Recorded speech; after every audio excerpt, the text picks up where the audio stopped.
তো টিউটোরিয়ালগুলো ধারাবাহিকভাবে দেখুন, তাহলে আরও ভালো বুঝতে পারবেন। তো অঙ্কে যাওয়ার শুরুতে আগে আমরা সূত্রগুলো দেখে নেব। দেখুন এখানে এক্সপেক্টেড রেট অফ রিটার্ন, এই অ্যাভারেজের এই সূত্রটার প্রয়োগ আগে কয়েকটা টিউটোরিয়ালে দেখিয়েছি। তারপরও আজকে এই ভেরিয়েন্স এই বিষয়টা আলোচনা করার জন্যই মূলত আবারও এই তিনটা বিষয় নিয়ে আলোচনা করব।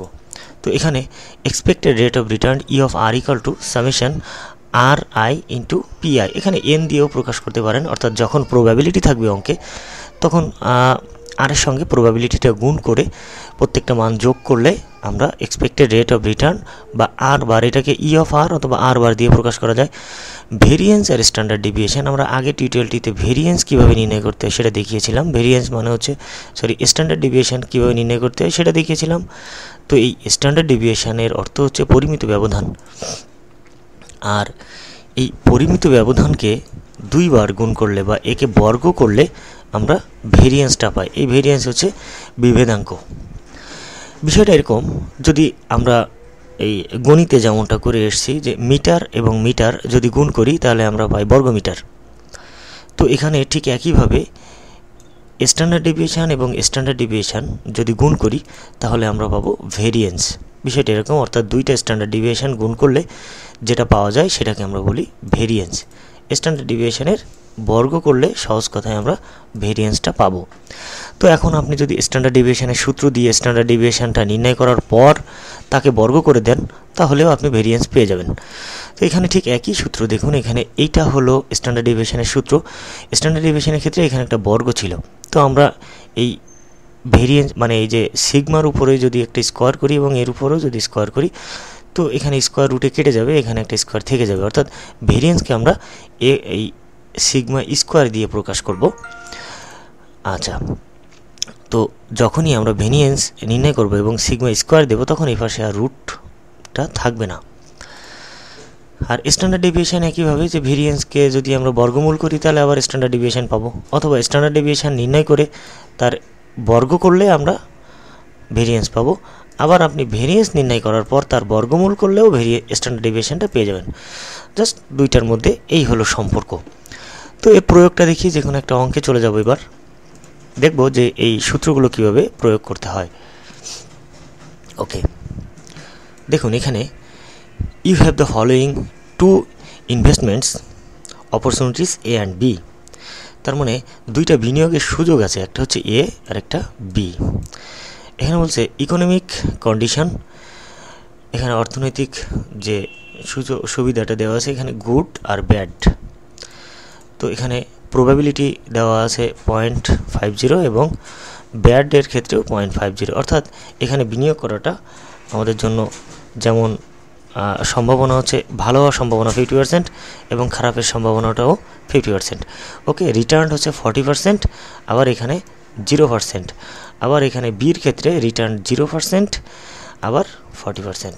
ওকে, এখানে আমাদের বের করছে you are required to calculate expected rate of return, এটা আমাদের নির্ণয় করতে হবে। Expected rate of return, variance আর হচ্ছে স্ট্যান্ডার্ড ডেভিয়েশন।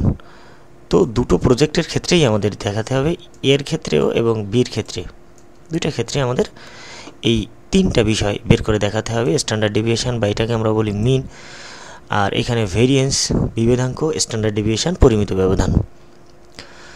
তো আগে আমরা বের করেছিলাম এই এক্সপেক্টেড রিটার্ন একটা প্রজেক্টের ক্ষেত্রে, এখানে আমরা দেখাবো দুইটা প্রজেক্টে কীভাবে বের করতে হয়। স্ট্যান্ডার্ড ডেভিয়েশন আগে একটা প্রজেক্টের ক্ষেত্রে বের করছি, এবার দুইটা প্রজেক্টের ক্ষেত্রে কীভাবে বের করতে হবে, পাশাপাশি আমরা ভেরিয়েন্সটাও দেখব।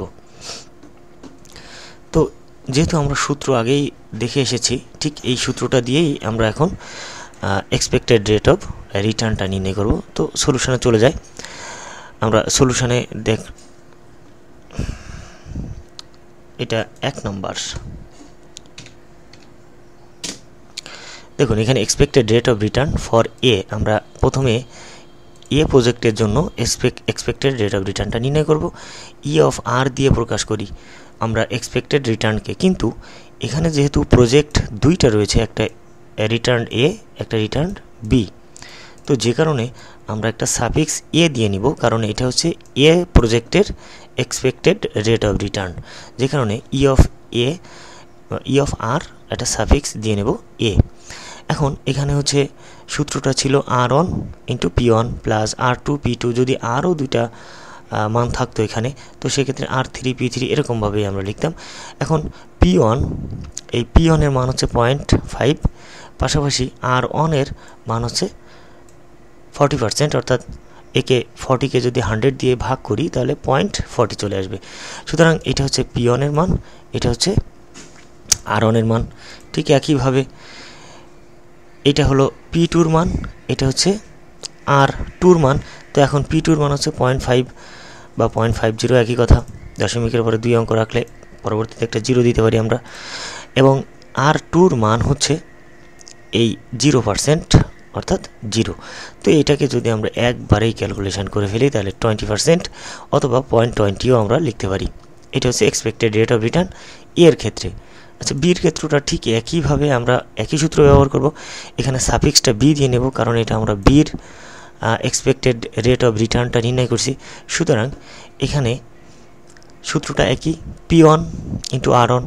এখন গুণের সময় R1 P1 আগে পরে দিলে এটা কোনো সমস্যা না, মোটামুটি সূত্রটা ঠিক রাখতে হবে, অর্থাৎ R1 P1। আপনি যদি P1 R1 লেখেন কোনো অসুবিধা নেই। সো এখানে আমরা P1টা আগে দিয়ে ফেলছি, অর্থাৎ 0.50 ইন্টু এই A2 এর মান হচ্ছে 0%।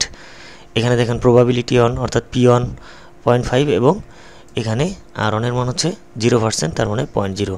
ঠিক একইভাবে P2 এর মান হচ্ছে 0.5 এবং R2 এর মান হচ্ছে 40%, অর্থাৎ 0.40। ক্যালকুলেশন করলে একবারে আমরা পেয়ে যাব এখানে 20%। এটা হচ্ছে এক্সপেক্টেড রেট অফ রিটার্ন। আচ্ছা, এবার ভেরিয়েন্সটা বের করব। তো ভেরিয়েন্স আমরা আগেই বলছি, স্ট্যান্ডার্ড ডেভিয়েশনকে যদি বর্গ করা হয় বা স্কোয়ার করা হয় তাহলে সেটা হয়ে যাবে ভেরিয়েন্স। তো আমরা স্ট্যান্ডার্ড ডেভিয়েশনের সূত্র যদি এখানে বসাতাম তাহলে সর্বপ্রথম এখানে একটা রুট দিয়ে নিতাম, প্লাস এখানে সূত্রটা ছিল P1 into R1 minus E of R তার হোল স্কোয়ার। তো এখন সর্বপ্রথম বসাবো P1 এর মান। দেখুন আমরা সূত্রটা যদি এখানে বসাই, এখানে ছিল আমাদের প্রথমে PI, তার মানে এই P এর মানগুলো অনেকগুলো 1 থেকে n পর্যন্ত, অর্থাৎ P1 P2 P3 এভাবে যতগুলো মান থাকবে এই PI দিয়ে সেটাকেই নির্দেশ করা হয়। সুতরাং এখানে P1 আমরা সর্বপ্রথম P1 এর মান বসাবো। তো P1 আমাদের আছে দেখুন 0.50, সুতরাং আমরা এখানে বসাবো 0.50। R1 এর মান হচ্ছে প্রথম এর ক্ষেত্রে R1 এর মান হচ্ছে 40%, তার মানে 0.40। সো 0.40। আর ই অফ আর এখানে ছিল ই অফ আরটা হচ্ছে এটা। আমি যদি সূত্রটা এখানে নিয়ে আসি তাহলে আপনাদের জন্য আরও বেশি সুবিধা হবে। বিষয়টা এরকম,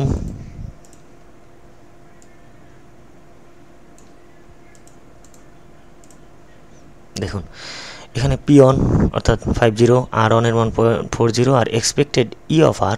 এই ই অফ আর আমরা প্রথমে যেটা বের করলাম এ প্রজেক্টের ক্ষেত্রে এক্সপেক্টেড রেট অফ রিটার্ন যেটা বেরোলো এটা হচ্ছে ই অফ আর।